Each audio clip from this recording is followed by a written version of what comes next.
The house was too quiet. Not the kind of quiet that comes from peace, the kind that follows violence. The clock on the wall still ticked, but slower, as if time itself hesitated to move past what it had seen. She was on the floor, face turned toward the crib, hand outstretched, as if reaching for one of the babies.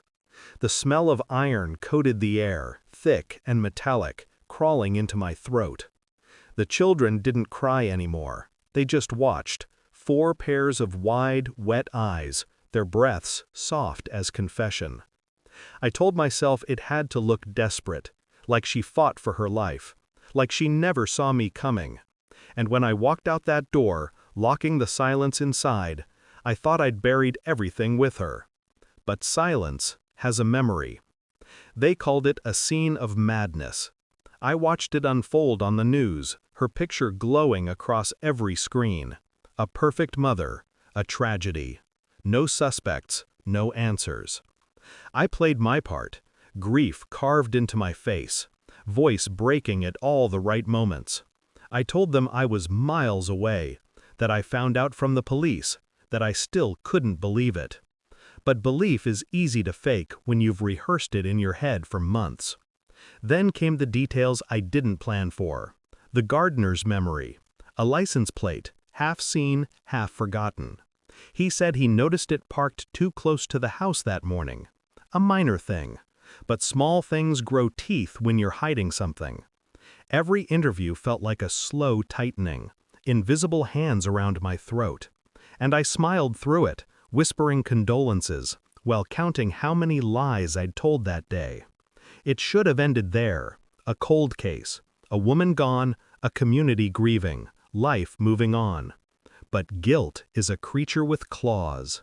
It doesn't sleep, it scratches.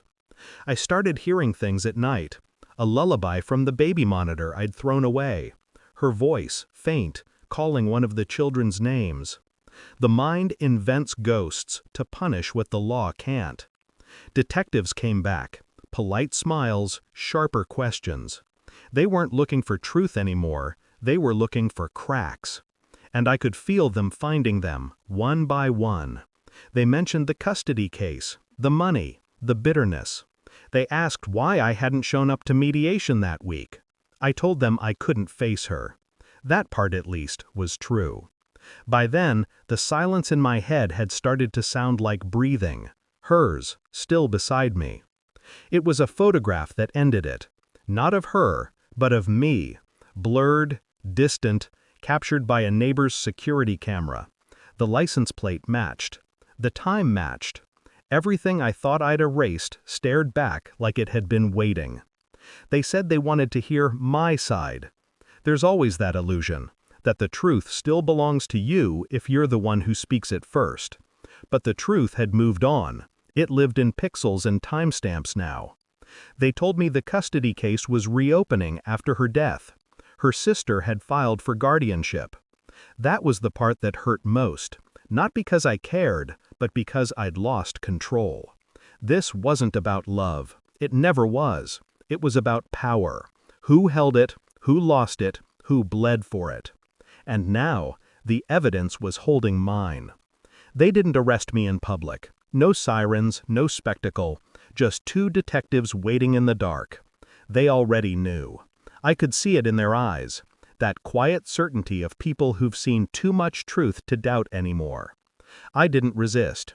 There's no point fighting something you built yourself.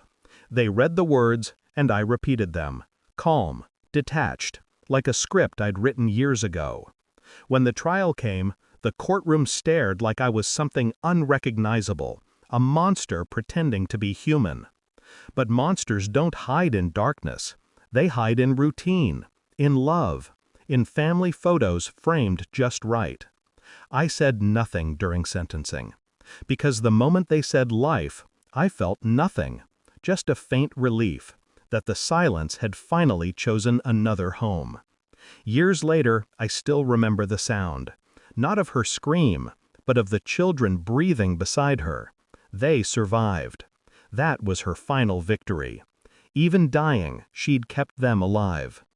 They call me remorseless. Maybe they're right. Remorse is a luxury for people who lose control. I never did. I planned every detail, every step, every cut. Except one. I didn't plan for her eyes to stay open. Sometimes I think about closing them. In my head, I still do. But they always open again, watching, remembering. Justice came in paperwork, in headlines, in prison walls.